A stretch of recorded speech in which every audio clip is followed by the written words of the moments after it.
கல்லாலேயே 2 அப்பாவி உசுர பறிச்சிங்கல்ல, உங்க கை கால் உடைஞ்சதுல தப்பே இல்ல. இப்ப முகத்தை மூடி என்ன பிரயோஜனம்? தமிழ்நாட்டை உலுக்கிய திருவள்ளூர் சம்பவத்தில் எதிர்பாராத ஓர் நிகழ்வு.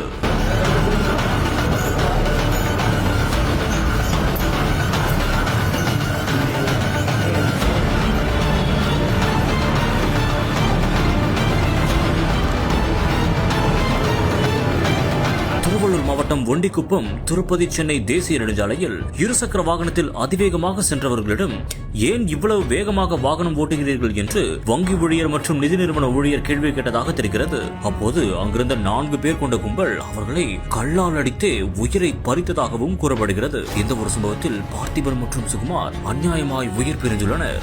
இது தமிழ்நாட்டையே விழுக்கும் அளவுக்கு பெரும் பரபரப்பாக பேசப்பட்ட நிலையில் சம்பவம் தொடர்பாக 4 பேரை தற்போது போலீசார் அதிரடியாக கைது செய்திருக்கின்றனர். அப்போது 2 பேர் மருத்துவமனையில் கீழே விழுந்ததாகவும் இதனால் 2 குற்றவாளிகளின் கை கால்கள் உடைந்து போனதாகவும் கூறப்படுகிறது. அப்போது கை கால்கள் உடைந்த நிலையில் நொண்டி அவர்கள் நடந்து வந்த காட்சி சமூக வலைதளங்களில் தற்போது பெரும் பரபரப்பையும் அதிர்ச்சியையும் ஏற்படுத்தியிருக்கிறது.